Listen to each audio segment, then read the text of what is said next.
The national champion is clad in big orange. The pitch. Swing and a miss. That's the ball game. The national champion is clad in big orange. At Summit and Destiny have met 7 times before. Tonight is number 8. Tennessee Volunteers have wrapped up an SEC outright regular season title. Connect with the SEC runs through Rocky Top. Tennessee wins the SEC regular season crown for the 2nd consecutive season. the 1-0. In the air, right center field. Rock's on the move. Rock get there. Tennessee walks it off. It's a mismatch. Deep range. Come on now. And don't connect. Rocky Draghi this time. Indeed. New hand clear. Down the middle. Got it. On the fly. It's high and again. And he's going to take it. Touchdown, Tennessee. Hey, how much fun is this? Man, Rocky Top, this is college football and it's got to be back. Hi, this is still college athletics at its absolute best, man.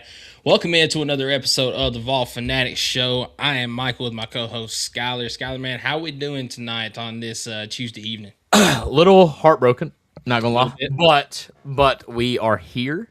We are alive. Thank the good Lord for blessing us with another day, and we get to talk about sports, man. Our favorite thing to do every single week. And yes, we are an hour later, thanks to you, boy. I will take credit for that. But Michael, man, we got a lot to talk about. But before we do that, man, how was your week? I want to ask about you. You know, week was pretty good, man. Obviously got to watch some good ball. We did. Unfortunately, didn't end the way that we wanted it to. History was made. History was made, man. History was definitely Not made. a good way for the Lady Vols, but it's fine. History was made. And we got to watch some good games, by the way. We did. If you know what I mean. So. Yeah, definitely. But no, I want to let you give the rundown. But before you do that, I want to do a quick shout out to P&L Business Services. I want to let everybody know that you know firsthand that getting your monthly reporting, invoicing, bill pay taxes, and other essential business services right is critical. That's why at P&L Business Services, we go beyond bookkeeping by providing you with everything you need in your back office so you can have your time back and the peace of mind to do what you love most, which is building your business. Guys, once again, if you're trying to be that entrepreneur, starting your own LLC, and you know you got superb customer service, but maybe you're struggling on the back end with the paperwork, the taxes, all that, let the fine folks, let the professional folks in Oak Ridge, P&L Business Services take care of that and let you keep focusing on the customer. That's what they're here for, and they support us, and we support them. Thank you so much. Michael, what are we talking about tonight in this kind of like, it's going to be a hybrid show. We're not going to go an hour or anything like that, but thanks to me being late. But what are we going to talk about in the short time that we have? So tonight we are going to talk about the Lady Vols softball. We're going to talk about their run in the Women's College World Series, how it ended, all that good stuff. Then we're going to talk about the baseball team and their unfortunate sudden exit from the region in Chapel Hill. And then we got a little bit to talk about on the gridiron as well. A little bit of Chaz Coleman news that we're going to bring up, talk briefly about at the end of the show tonight. But who? I don't know. Yeah, he is on campus. He is. But that. Whether or not I agree with it, I don't know. But is it all good news? That's what we're going to talk about. But let's get right into this show because, as Skylar said, it is going to be a little bit abbreviated tonight with the later start. So let's get right into it. I'll give you our segment one sponsor, which is Optimal Asbestos Services. Optimal Asbestos Services offers detailed asbestos inspections and air quality assessments. Whether you're looking to secure your home or workplace, you can trust Optimal Asbestos Services to deliver thorough and reliable solutions. You can contact Jeff Mull at 865-223-3297 for your consultation today, or go on the web at optimalasbestosservices.com. Tennessee softball. They got off to a rip-roaring start in day one. Struggled a little bit early against Cavan for Texas. I believe the first 14 batters all went hitless, and then all of a sudden the floodgates open. Thank you, Elsa Morrison. That's right. 3-run home run from Elsa Morrison. And then from there, Lady Vols tacked on 3 more runs, gave up 3 runs to Texas, but by that point, it was enough. Tennessee moves on to the winner's bracket. I think it's important to note. I think it's important to note two things. One, it's not really out of the ordinary for the Lady Vols softball team to start out slow. That happens pretty much all the time. But I think it is important to note who those runs came from or off of for the Lady Vols, right? It's the bottom part of the order. Well, no. I'm saying like what we gave up. Oh, yes. It's important to note who came in when that happened because that's what alerted me, I think, for this week. Is even though we got the win and whatnot, but it just didn't feel like our ace was acing, if that makes sense. Mm-hmm. So, but no, I mean, it was a huge win. I wasn't really surprised with the offensive effort. The home runs were clutch. They were huge. I mean, that's talking about getting the hit when you need it. That's exactly what we did. But as far as putting 8, 10, 12 hits in a game, that's something this Lady Vols softball team just doesn't do. Never really expected them to do. So it was nice when we got runners on that we were able to score them. That is so key for Karen Weekly's offense is the timely hitting, not necessarily hitting all the time, but the timely hitting. And it was a huge game 1 win because I can promise you wholeheartedly, we all have seen the World Series by now and the championship series. We know who's in it, but we were not built to do what Texas just did. No, we are not built to do what Texas Tech just did, right? So to get that win in game 1 and to stay in the winner's bracket, I genuinely thought was the key to success this week, and at any rate, made it very fun to watch. Yeah, 100%, man. Because I mean, you got off to that win. You got the day off on Friday, right? Huge. You waited until Saturday to play your next game. And I feel like that really was huge going into that Texas Tech game because Texas Tech, very good team. Yep. And they showed it against Mississippi State by run-rolling them in game 1 of the Women's College World Series. Mississippi State, it was very clear, though, that was their goal. The fact that they made it, I mean, the way look, I don't want to take anything away from that team, but it was almost like a 2020 or 2019. What was our first World Series team? Was it 2021? It was 21, the first World Series team. It was very much like a 2021 baseball, where it's like they got there and then holy crap, we hit a brick wall once we got there. That was Mississippi State softball. It's one of those things. I'm sure you had coaches that said this as well. In high school, when you go to these big tournaments, like state tournaments or whatever, it's supposed to be a business trip, right? Right. And it didn't look like Mississippi State was there for business. It looked they like won their natty already. It was clear. Yeah. We're here. It's the first time in school history that we've made enjoy it. Yep. Yes. And that's what I'm saying. I'm not taking away anything from those ladies, but it was very, very clear, but not taking any credit away from Texas Tech. Clearly, they backed it up more games than just this one. But yeah, you're right. I mean, Texas Tech, the real deal. And they were playing hot at the right time. I mean, we could all sit here and say it's very much luck how they ended up in this spot. They were down by 8 runs in the bottom of the 7th or something. In their regional, regional or super regional, and they literally came back and won the game.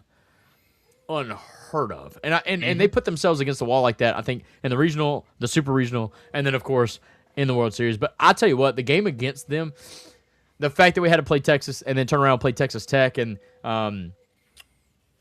help me out, we had a home run from another Taylor Holly. Taylor Holly's the first freshman. one that hit it.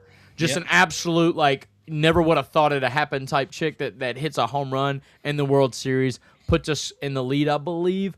Obviously, we ended up giving up a run, and we were tied there for a while. But let me just give you a little walkthrough. Yeah, please do. Of that 7th inning, because obviously Taylor Holly hit the home run. I believe that was in the 4th or the 5th inning, put Tennessee ahead, and then the 7th inning, that's when everything started going crazy. So, I believe Pickens was in there, and she started struggling a little bit. And I will say, I feel like they probably should have pulled Pickens a little bit earlier than they did. I agree, but I get that. Karen Weekly has a hard time pulling your girl. I mean, that's her senior year. You really don't trust anybody else with all the pressure on their shoulders than Carlin Pickens. But you gotta kind of read the room a little bit and understand that they're getting hits. They're seeing the ball. Yep, but 1 out, bases loaded, and there's a hit to center field to Sophia Knight. She catches it, guns it home. That ball is thrown on a line. Taylor Panel, of all people, is the one that is on third, tagging up to try to score the tying run.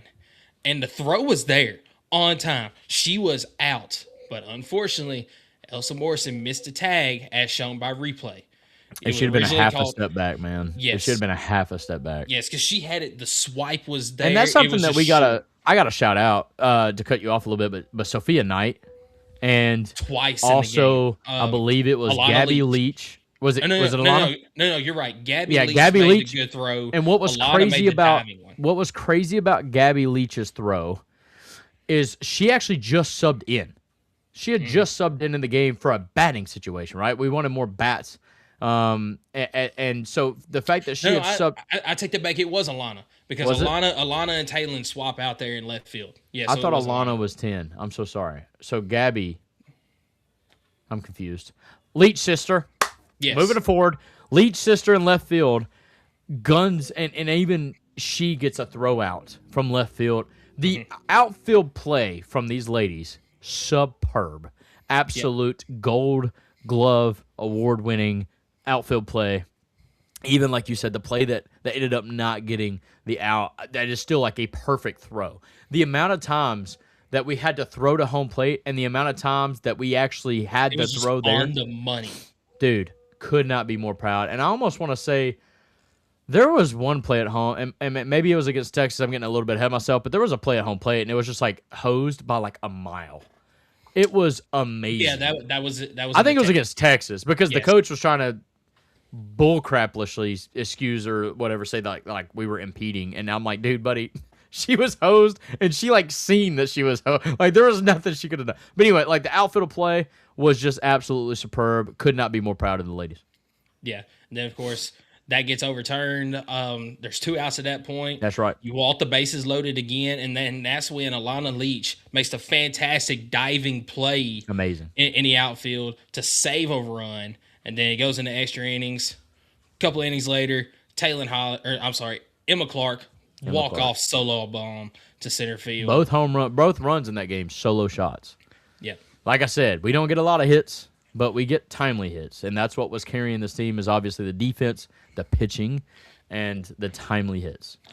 But it's unfortunate that this fantastic game that was just played by both Texas Tech and Tennessee gets overshadowed by the story that happened after the game.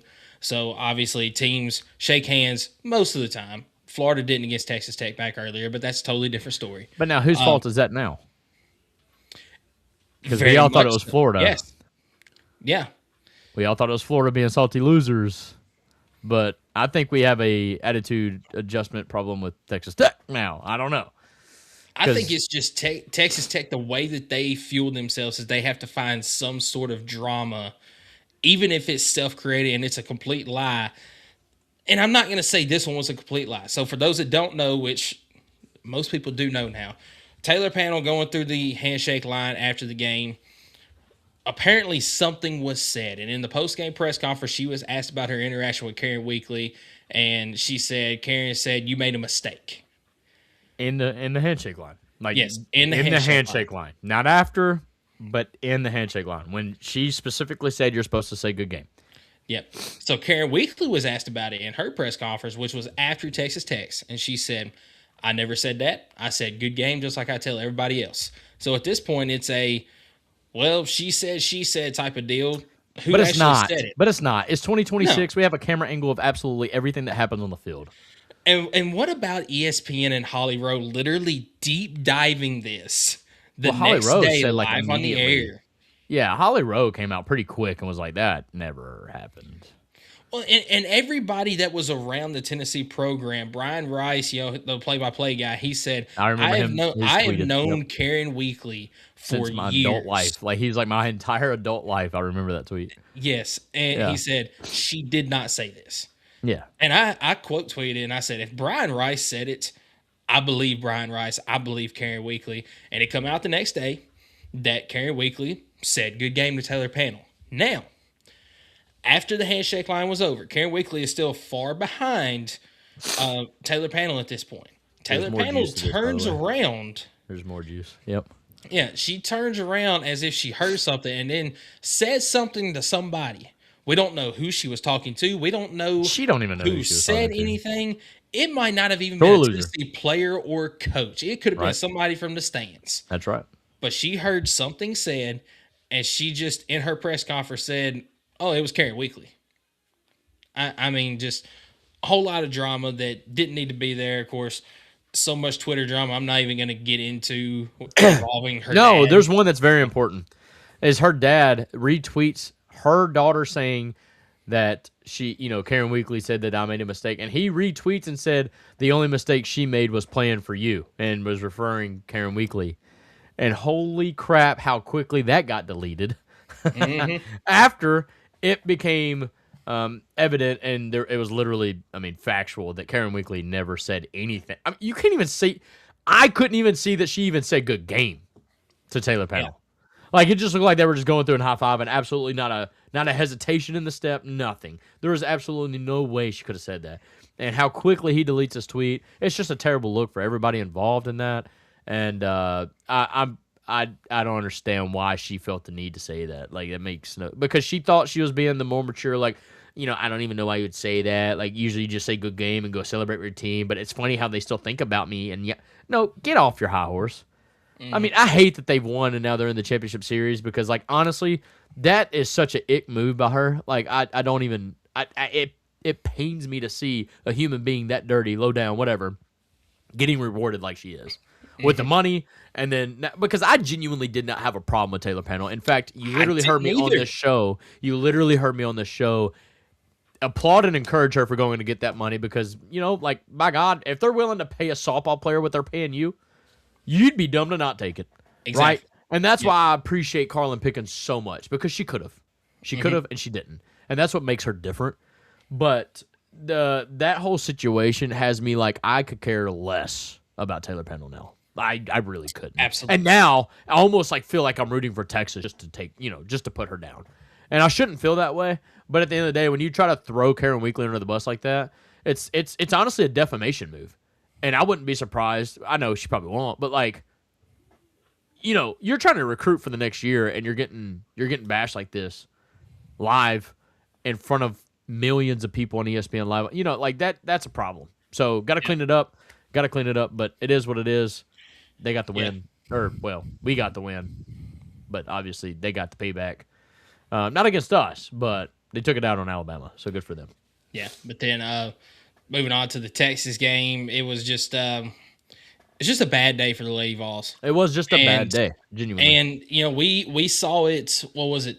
Alabama this past year against Tennessee baseball. They had a bad day, and playing a doubleheader, Tennessee came out on top. So with that being said, do I think Alabama baseball had a better team than Tennessee this year? Absolutely, I do. But with that being said, to your point that you're making. And I actually had to rethink about this because we talked about it. I do have a change of heart in how that was handled. Because I think we all knew that Aaron Newer was going to get the start in the game one.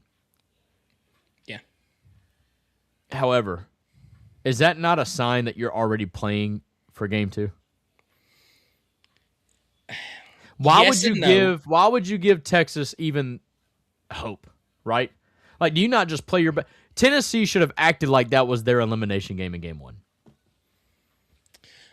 I agree with that to an extent. However, but you have got 2 All-Americans on your roster and one more pitcher that honestly had better stats than the other 2. But you knew Sage wasn't going to go. Correct. Because she had just pitched majority of the game before.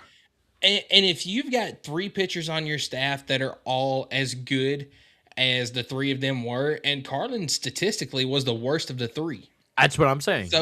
So why not see if Aaron can get it done? Then you save your best overall pitcher for the championship series. So I see what they were doing, but yes, in hindsight, it's like, okay, probably should have started Carlin in game 1. All right, but let's have Sage come in and be the reliever. But let's play devil's advocate here. If Carlin goes game 1 and it goes the exact same way, are we sitting here saying, well, maybe we should have saved Carlin for game 2? No, because you pushed in all your chips, and in game 2, you're still saying the same thing that we're saying in game 1 is you still had 2 All-Americans that you trust in game 2, and you didn't set Carlin Pickens up for her legacy to be ended on the season-ending game. Fair enough. In my opinion. You pushed, because Sage came in, and let's be honest, Aaron Newer was getting hit pretty regularly in the first 2 innings, but she didn't give up a run. And I'm not even sure she gave up that many hits. She didn't give up a run after she came back in for Sage either. That's what I'm saying. Sage did not have a good outing. She did not. But I still think hindsight, you start Carlin Pickens game 1 because that's when Texas comes to the ballpark and they're hoping that they're not seeing Carlin. And then when you give them that gift in game 1, you like immediately gave them life. And that's what bothers me. I think you should have definitely kept your foot on the throat, pitched Carlin immediately, had them dreadful, and then making them beat Carlin. And then if we get to game 2, we're still just as confident as we are saying that we were in game 1 with Aaron Newer and Sage, right? So, and it's not like Carlin Pickens couldn't have pitched in game 2 either. Like, it's softball. These chicks are throwing. What's the chick for UCLA that had like 800 consecutive pitches in the postseason? Like, that chick literally pitched every single game and never came out for UCLA. I mean, so it's not like it's unheard of. But I genuinely think I had a change of heart, and I do kind of hate that Carlin Pickens didn't. That Carlin Pickens didn't start, but obviously Karen Weekly kind of just going ahead and kind of saying, hey, we're playing for game 2. But I think what bothers me the most is we can sit here and talk about that scheme or technique or decision making, but at the end of the day, your entire offense in both games, I'm just going to lump them together because it's the same day. Your entire offense mustered like 6 hits in 14 innings. Yeah, that's didn't just matter. not going to get it done. Did not matter at that point. Give credit to Texas, both Tegan Kavan and I can't remember the other girl's name, but the one that dominated in game 1. Yep. They both pitched fantastic in both of those games. Give credit to Reese Atwood, who got hot. Najee. No, that's the one for Texas Tech. Najee. Oh yeah, you're right. This is like a Gutierrez or something like something that. Like that. Yep. That right. But I mean, give Solid both of pitching. them credit. Solid pitching. And then Reese Atwood, her Tegan home run that Kavan's she had in game 1 really gave Texas the fireworks. I'm going to talk about game 2 a little bit because it frustrated me the most. Because that's the game where you had to come out firing. Your back is against the wall now. You needed to be aggressive. And Tegan Kavan was only throwing a first pitch strike on like a 90% clip. And yet we watched every single one of them. I don't think we swung at a first pitch strike that entire game. That bothers me. That shows that you're scared.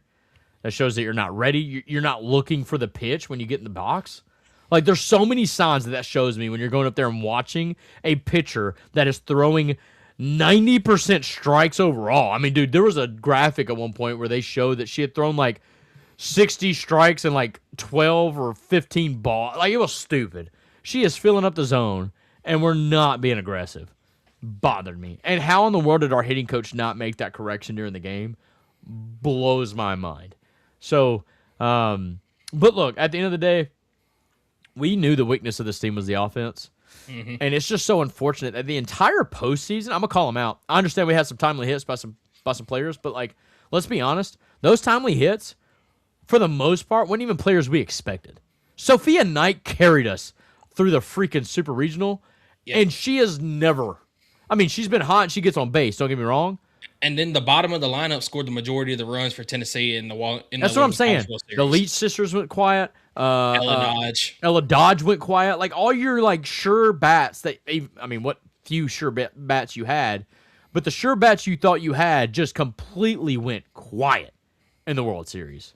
Yeah. And that's why you got double dipped. You went 0-2 in the day where you only needed to win 1. And I think that was a little bit too overplayed. They should have went there with the mindset of winning the first game and moving on. But, I mean, clearly we weren't the only team, and that's why I said history was made as both Texas and Texas Tech sweep the elimination games to move on to the championships. And what does that say to you? I mean, because to me, this is where it hurts. Your first 2 games, you beat Texas, you beat Texas Tech. You're 2-0 in the World Series. And now both of them are in the championship game, and you're sitting at home. That's tough, dude. That's hard. Yeah, I hate that. Yeah, and I've only got one more like negative that I want to say, and then I do have a positive I need to talk about. So the negative for this season, and this is going to sound very, very harsh, which is not like me, but I still consider this season overall a failure. Because what did we say at the beginning of the season, especially after the first 2 weeks of success? This is championship series or bust for this team. And you didn't make the championship series. I agree, but I'm going to call you a hypocrite. Okay. Only because if this was basketball, you would never consider a Final Four a failure. That's true. That's very true. But that's technically what the ladies did. They were but- Final Four twice in a row, and that's lost to what- the same team that could be that's the why- champion. That's why it's not warranted for me to be this harsh. But did we not say that we put like all of our chips in? This is Carly Pickens' senior year. I mean, it is. looks like But Karen here's- Whitley went out and she got But the we bat said she that. needed to help But we out on said offense. that with the caveat of I forgot how young this team. Literally everyone transfer portal. We're not going to talk about you right now. So take a seat. Everyone has the availability to come back except for Carly Pickens. And I did not know that. I think it took me to like the second week into the season where I was looking at the lineup and I was like, dude, there's not a single senior on this team. And that kind of blew me away. And that almost was like an immediate expectation change, but we had been undefeated. So I was like, okay, clearly that's not a problem, whatever. But I mean, you got to think almost half our lineup, that was their first experience in the World Series. Yeah. So it's hard for me to think that way, but I agree with you. I mean, that's what we said in the beginning of the year, but I don't know, man. It's hard to consider a Final Four failure. I know. Especially when they're two that's wins why in the I'm being World so Series. harsh. Yeah, especially when they're 2 wins in the World Series was against the championship series teams. Like it's tough, man. I hate that the way the format's laid, that there was an opportunity to play 4 games in the World Series, right, for the Lady Vols, and 3 of those games were against the same team. Yeah. That blows my mind. But it just goes to show that you beat the you beat the best team, and then turn around and lost to them twice. I don't know. That's just tough. To me, there's 8 freaking teams in the World Series, and I did not realize it was like 2 separate brackets. It took me a while to realize that. So I thought our next game was going to be against Bama because those were the 2 remaining, and I thought the loser of that would play the winner of Texas Tech. I thought that's how that worked, but I was completely mistaken, and I realized that once we beat Texas Tech, they were like, okay, they await the winner of Texas and Nebraska. I can't remember who they played. I think it was Texas Tech. But either way, I was like, wait, we're not playing Alabama? Like, what? And then that's when – so I kind of had a little bit of doubt because I'm like, why are we playing Texas again? But, I mean, like anything, it's hard to beat a team again. And then it's easier – I will say this. It's easier to beat a team twice in the same day because momentum Very is a much real so. thing. Yes. So and we saw that against Texas. And we've seen that multiple times this year. I mean, you brought it up in the baseball series. So, yeah, it is what it is. And, like, even then, analysts seen that. They picked Texas to win Game 2 because of Game 1. And then they turned around and did the exact same thing for the Texas Tech-Alabama series. Yep. When Texas Tech, even though they won, like a walk-off or something like that in Game 1, they turned around and was like, no, Texas Tech's going to win this because you see the vibe of the players all different. And Texas Tech's all hyped up, just like Texas was after Game 1, going into game. It really is a thing. Like, so I do think it is a lot easier beating a team twice in the same day than it is beating same team twice and multiple, over the course of 2 days. So, yeah, but all those people that are out there saying we need to have a serious conversation about Karen Weekly as a head coach, you can go shove it somewhere. I mean, she is one of the best softball coaches in the nation. Does she have a national title? No, she doesn't. But she's still going to be a Hall of Famer. Like 2 seasons in a row, she has made the Final Four. 3 out of the last 4, she's made the Women's College World Series. And we're quick to forget the 2013 season when they made the championship series. Yes. Like, we're quick to forget the 2010. Literally every single Women's College World Series appearance that Tennessee softball has was done by Karen Weekly. Yeah.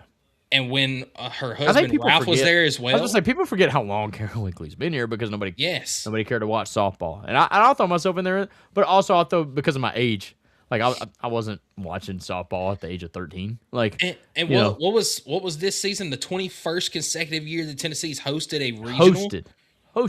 Top 16 seed nationally. Yes. Yeah. So you can go on somewhere with that conversation about Karen Weekly. And she has set her team up to be right back in the thick of it next year. Yes. If we can 100%. keep Sage and Aaron. Guys, Sage and Aaron. We do. Aaron is a huge, Carlin Pickens is a huge loss. But you still got 2 All-Americans. Yeah. All conference. We'll be all right. Mm-hmm. Yeah, but do want to say big thank you to Carlin Pickens for her time here at Tennessee. Just part of the resume of Carlin Pickens, and this is just a piece of it. this doesn't even begin to go in depth. She was a 4-time regional champion, 3 Women's College World Series appearances, 144 appearances, which is 7th all-time, 94 starts, which is 8th all-time, and this is Tennessee stats. 71 wins, which is 6th all-time, a career 1.70 ERA, which is 5th all-time, 13 saves, which is 2nd all-time, and 824 strikeouts, which is 3rd all-time at Tennessee. Not to mention, she holds the fastest recorded pitch in softball history. I mean, just what a career. Everyone has mentioned it. Karen Weekly has mentioned it numerous times. Carlin Pickens could have gone wherever she wanted to. She could have left Tennessee, but she stayed, and she is the definition of a Vol for life, 100%. Amen. And you could tell by the emotion after the game. I mean, nobody was hurting more than she was, but I do truly believe that, and I'm going to go on record, I don't mind, because I think Karen Weekly feels the same, but I think Karen Weekly actually let her down. I think Karen Weekly let Carlin Pickens down.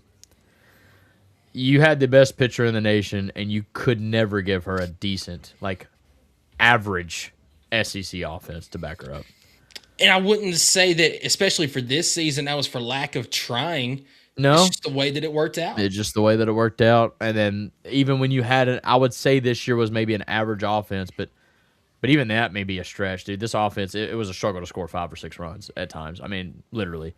But, man, even when those bats that you had, and you get to the biggest stage, and you just can't score runs. I mean, I get it. We scored 5, I think, against Texas in game 1.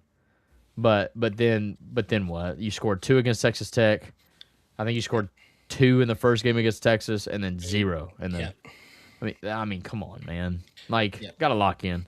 Absolutely, man. So it is what it is. Another fantastic season. It is. I mean, just at some point, you really want to get over that hump, and I think that we will eventually, but just not going to happen this year, unfortunately. You want some good news? What's some good news? What sport's next? Baseball? No, they're done too. Now, football. Speaking of which, Yeah. 95 days until it's football time in Tennessee. Yeah. Let's go. Yeah. Fajon Breslin is your absolute number 1 starter quarterback. I'm just going to go ahead and throw that out there. I have absolutely nothing backing that statement. But just know I'm taking a chance. I mean, I got a 50-50 chance. I'm taking it. Fajon Breslin, number 1. Yeah. Wearing the number 11. So you got anything else on softball before we move ahead to baseball? Josh Dobbs. What? No, man. Good season. I'm not going to call it a failure. That is very harsh. You said it before you said it was harsh. Yeah. I truly, as a fan, I guess, I agree with you, but more as a VFLer, an advocate of the team, and this show. I'm not going to call it a failure. The season is not a failure. I was being very harsh with that, but when it came to the expectations that we set for this, no, I agree. Technically, the season's a failure because we said it's championship series or bust. But no, you're 100% right. The season is not actually a failure. You're one of the Final Four teams, and you've done it 2 years in a row. And I would love to compare what we spent on NIL versus a Texas Tech or a Texas or an Alabama or whatever. I'd almost venture to say we're not even top 10 in NIL spending in softball. So would love to know. I don't know. You don't know? I haven't seen the NIL spendings, but I know when it came to the actual team budget, Tennessee was number 2 on that. Where are they? But that does not include NIL or anything. That's something totally separate. Okay. Yeah. I'd have to figure that out. Yeah, I'd have to figure that out. But let's move on to segment 2. We are going to talk a little bit about baseball. But before we do that, I will give you our segment 2 sponsor, which is Kaizen Painting. Do you want a colorful life? Kaizen is a painting and drywall company that provides residential, commercial, exterior, and interior services. At Kaizen Painting, we understand the importance of a beautifully painted home and properly installed and repaired drywall. We're here to bring your vision to life. We care about providing you with a personalized, efficient, and quality service. If you live in Knoxville and surroundings, contact us for a free estimate at KaizenPainting.com. Color your life the Kaizen way. Skylar, Tennessee baseball, they did exactly what I feared that they would do in this postseason. And that is the offense went cold. What most people were worried about for Tennessee baseball going into this regional was the fact that we didn't know how Landon Mack was going to be. We didn't know what our pitching was going to look like. We talked about this last week on the show. We knew that we had Tegan Coons. We knew that we had who's the other one? I'm blanking. Evan Blanco. We knew we had the two of them. You had Cam Appenzeller. You had Brandon Arvidsson. Maybe one or two other guys. We did not know about Landon Mack. We didn't know what the closing pitching status was going to be, but we knew our defense was going to be solid, and we were almost positive that the hitting was going to be good because they'd been heating it up here lately. But in the back of my mind, I was saying there's a chance that the pitching actually comes around and the hitting goes cold, and that's exactly what happened in these two games. Yeah. I also think I almost think the guys thought they were going to go in there and win. Like, I think the guys kind of already had it in the mindset against ECU that they were going to go in there and win.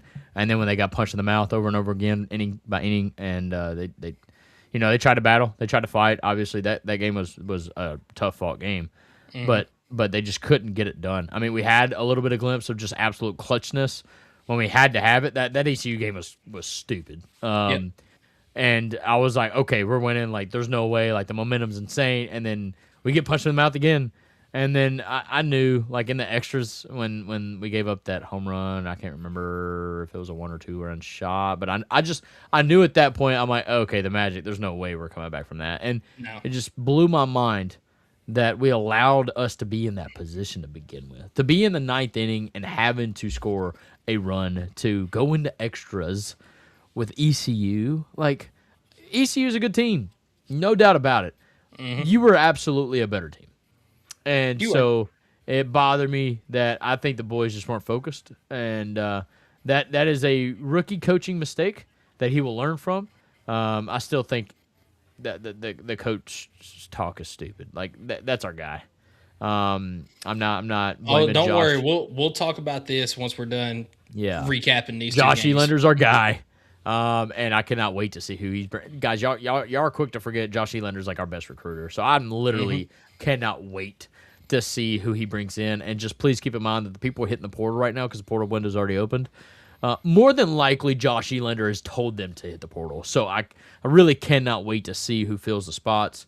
And I can't wait to see what year 2 looks like under a first year, I would say, success. I hate the way it ended. But none of us thought we were winning that regional. You had North Carolina in it. And although I wanted to win a game in the regional, I'm not going to say the season's a failure because you didn't win a game in regional. You still made the postseason.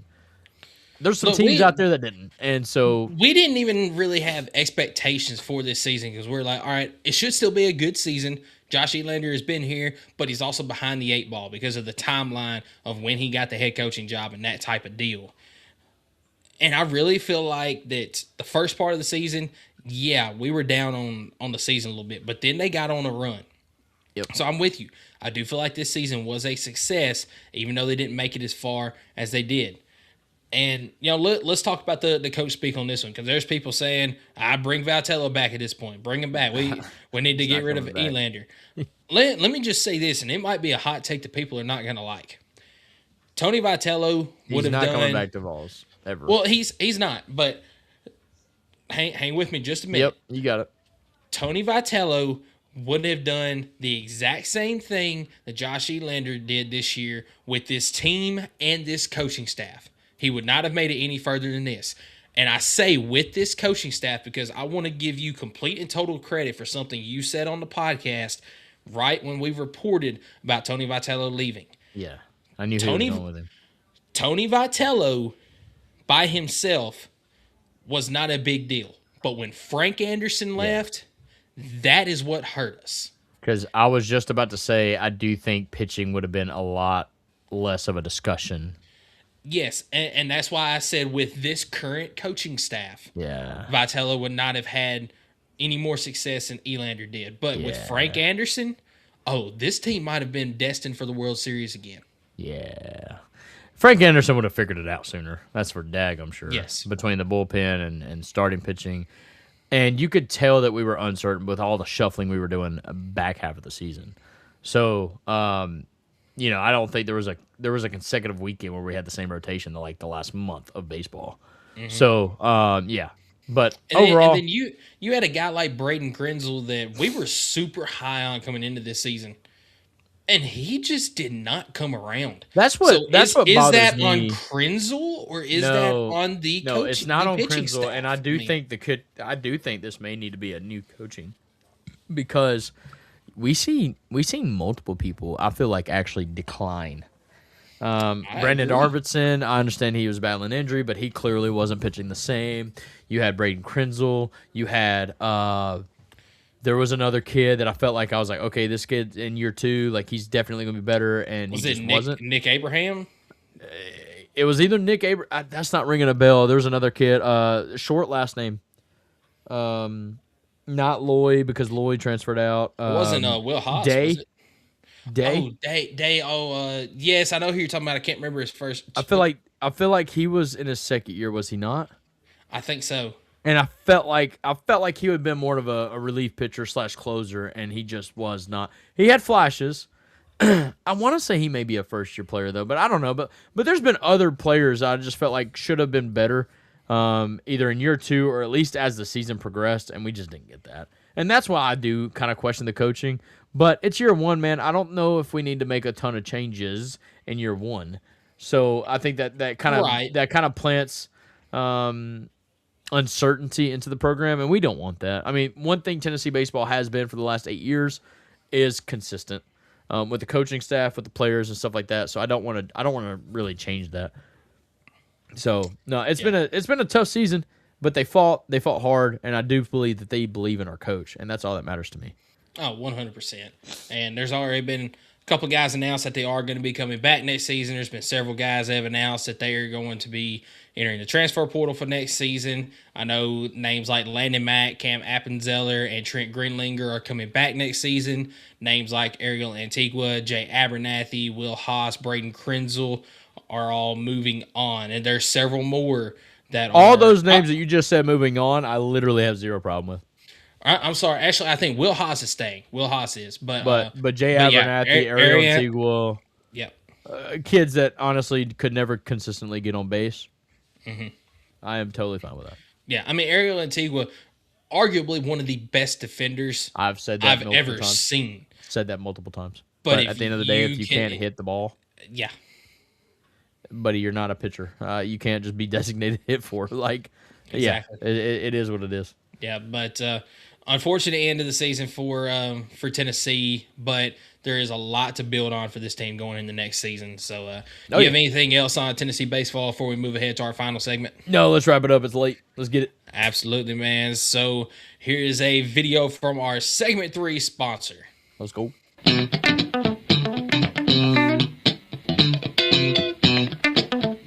At Buoys Heating & Air, we offer 24/7 HVAC services for all your residential, commercial, and new construction applications. Guys, when your home feels off and the comfort's not there, do yourself a favor and call Buoys Heating & Air.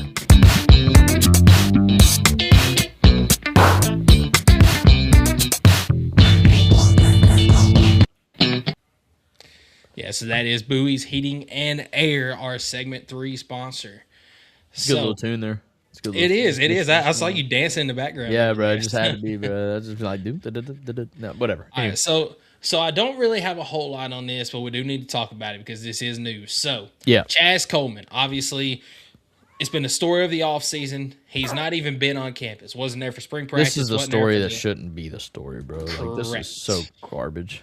Correct. But he wasn't here for spring practice, wasn't here for the spring game, going through a lot of off-the-field type stuff. Will Tennessee ever have an off-season? Sorry, I know you got a thought in your mind, but, like, will Tennessee ever go through an off-season and not have, like, a major storyline in the off-season? No, absolutely not. Never will. This is unfortunate. I mean, last year was all about Nico and Joey. This year it's about a diva that apparently has something serious going on, but we can't talk about it. Yep, that's absolutely. So frustrating. So, voluntary workouts for the summer started, what was it, last week? 2 weeks ago? Last week, Monday. Yeah, and Chaz Coleman was supposed to be there, and he did not show up. But he wasn't supposed to be there. He was only supposed to be there Wednesday when it was, like, agreed upon when he was going to be there. Still, he wasn't there. No, he showed up, like, Friday, I believe. Yeah, so He finally shows up. There's been different reports coming out about He has not been released from the team. That was he's fake news. dismissed from the team. He's been released from the team. All this stuff. This is from A to Z Sports. Zach Reagan. You either love him or you hate him. It is a love-hate relationship with Zach Reagan. It is. And really, it's article by article, whether is. you love him or you hate him. And this is You what can tell what's he out said. there for clicks and what's out there that's serious. So Yeah. This is what he said. I'm not going to read it verbatim, but he does say that Austin Price joined Ramon and Will this morning and said that he is still with the program. He's been talking through things with Tennessee's coaching staff. He is still there. He's still planning on playing for Tennessee this fall. But there's also a very, very thin line that he's walking right now, basically. Yeah. Well, I mean, As he you should gotta be. but you got to think about it. It's almost like one of those Boo Carter situations where it's like, okay, now that you pulled all this, where you're literally on Instagram flashing your freaking money and then choosing to not come to practice, but then claiming, I've seen rumors that he has homesickness, that he has, what's the sickness that makes you feel dizzy at times? Oh, God, what's the freaking word? Oh, vertigo? Vertigo. Thank you. That there's rumors that he's got vertigo, and then he's just dealing with a lot of this, and it's just, I wouldn't understand because I've never had vertigo, and I get that. But like at the end of the day, you don't be flashing your money like a gangster on Instagram, like you're hot stuff, and then not want to put the work in with the fellas that you're going to be bleeding, sweating, whatever with, when it comes fall time, right? So I would say that the coaching staff has put together probably a plan, right, where he comes back and says, hey, you're going to have to meet these type of expectations before. I don't know if that's what they're doing, but we'll see. And according to Austin Price, this is a quote from the article here that he said about Chaz Coleman. He's still not been in there in the weight room or anything. He's met with strength coach Derek Owings. Both sides are kind of going through the motions and dotting the I's, checking boxes, all that stuff. I just don't think it's going to be a marriage that lasts much longer. But technically, he's still part of the program.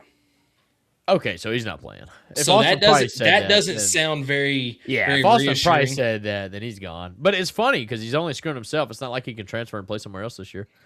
So Yeah, exactly. So I mean, it does look like Chaz Coleman won't. I'm not going to say he won't be a member, but it's kind of if trending Austin downwards. Price said that, It's- you it's can a- almost that's a pretty put- good source. You can almost. I mean, I'm like 90-10 certain that he's not going to be on the team this fall. If Austin Price is saying that, but obviously, like reporting goes, week to week and day to day, it can change. But it is what it is, man. It's such a stupid thing. Like, oh my god, like, I just want to play football. Tell me who's on the team. Let's go. Exactly, and that's kind of where I'm at right now. We've got all these other guys on the team; they're ready to play. Let's stick with And those honestly, guys that want to play. Our back seven. I don't think we need Chaz Coleman. I'm gonna say it. I don't think we need him. So if he's gonna be like this, good luck. Yep, absolutely. And that actually brings me to next thing I wanted to bring up. So obviously, football is going to be a lot of the topic for the rest of our off season. Yeah, boy. And I've got a topic that I think that we should talk about next week. Oh. 5 people that we think can have a breakout season for Tennessee this season. And it doesn't just have to be on the offensive side of the ball. Right, this is easy though. Idris Farouk. Yep. That's the answer. If you don't believe me, then it's because he got hurt. That's all I'm saying. Like, there's no way that kid is not all SEC defensive player. That dude's a dog. It could be our quarterback too. I'm just blanking on his name. I have been on Idris Farouk for the last 2 seasons. I'll give you credit I brought that up you his name. kind of, because you mentioned his name and how you were excited about him. I'm just like, who is this kid? And then but just seeing the way he played last year, yeah, that dude's a dog. He That is dude an is a dog. absolute headhunter. That's right. Yeah. So, But, and he's hard hitting, and I'm happy about that. Mm-hmm. Kind of like a Jordan Thomas before he went to Miami type player. No, it's Jacoby Thomas. Yeah, Jacoby Thomas. Jacoby There you Thomas. Sorry. I didn't want to say Jacoby because I was thinking his name's not Jacoby because that's a basketball player, bro. That's not, but yeah, Jacoby Thomas. But either way, Idris Farouk on the defense. But no, I cannot wait to talk about that. That's gonna be awesome. I just gave away my answer. So I really feel like we're gonna get several different players here. I'm excited to watch the Arkansas kicker make every single freaking field goal against us when he comes to Neyland. Yeah, it won't happen. It will. He's actually going to hit like 2 70-yarders just to like rub it in too. That's what he's going to do. You talking about our kicker Cooper? No, I'm talking about Arkansas's kicker, who was our kicker, who is coming to Neyland. Who?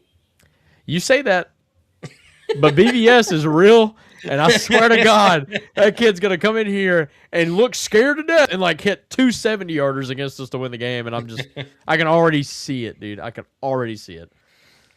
Ugh, Max Gilbert, if y'all don't know who I'm talking about. No, you need to quit with that BVS. You know, I know, dude, but I can already see it. I can already see it. So. But no, I appreciate you all tuning in tonight. This was going to be an abbreviated show due to it starting later. And look at this. We're under an hour, Skylar. Yeah. I couldn't tell you the last time we did this. Still not as abbreviated as I think I wanted it, but it's fine. Yeah, I know. I want to shout out Rhonda. An hour late, and she was like, you know what? This actually worked better for me. I'm wide awake, and I'm here. And there's no ball games on TV. The entire – no kidding, right? The entire – show she has been here with us commenting the entire way. We appreciate you so much. We've had plenty of viewers. Thank y'all for tuning in. Make sure you follow the show. I got one question for you, Michael, that is completely non-Vol related. Okay. Spurs or Knicks? I could care less. Oh, come on. Just play the game. Give me the Knicks. Attaboy. A buddy of mine would really appreciate that answer. But give me the Spurs in 5. Get rigged.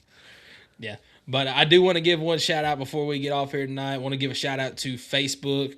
We have now cracked 2,000 followers on the Facebook page. So a shout out to everybody that has followed us on there. It's that countdown, baby. It's that 100 days to football. These 100 day to football videos are just lighting up. I mean, I know you were talking about some of the notifications this past week, but I'll post one and it's like the next day I'll be like, your reel has gotten 25,000 views. I'm like, oh, okay. I can't keep up with it, dude. It's crazy. But no, we are 95 days away. Tomorrow will be 94. And I hope y'all are enjoying some of these clips as much as I am making these clips, because I'm going from clips that happened last year all the way back to, I know yesterday's 96, it was Willie Gault kickoff return back in 1982 against LSU. So I'm taking them from all over the place. It's just really fun looking for these clips. Attaboy. I appreciate you. Thank you for all you do. Rhonda may be the only person in America that doesn't have a Facebook account. Usually the only people that don't have Facebook are people that had Facebook and deleted the Facebook. But for you to just come out and say that you don't have Facebook, I got a question. Did you at least have a Facebook? Because I mean, Facebook's like the old people type. Not calling you old. I'm just saying, like, that's the old style of social media. Ron, he just called you old. 100%. No, that's not what I'm saying. I'm saying people made fun of me in high school when I was like 17, and they'd be like, "You have a Facebook?" I just thought everybody had Facebook. I got a Facebook just to play Farmville when I was like 12. Yep. And then I've just had Facebook ever since. And so no, I'm fascinated that there's actually people out there alive in America that don't have a Facebook. That's like, I don't even Google people. I Facebook people. I make sure they're real by looking them up on Facebook. I'm serious. That's not necessarily. He's never had that. Blows my freaking mind, bro. Like, no shot, dude. Yeah, like, you Google me, right? You Google Skylar Harpley, Facebook page shows up. Swear to God. And then hopefully a really nice huddle highlight of me in high school when I played football. Hopefully. Probably not. I'm going to have to check out now. Anyways, it's fine. But no, I appreciate y'all tuning in tonight, even though it was a little bit later than normal. But, Skylar, you got anything else before we close out? No, I'm just can't wait to talk about football. But we'll do that next week. Y'all be good. Y'all have a great freaking week. And thank y'all for tuning in here with us live on a later edition of the Vol Fanatics Show. Go Big Orange, everybody. Go out.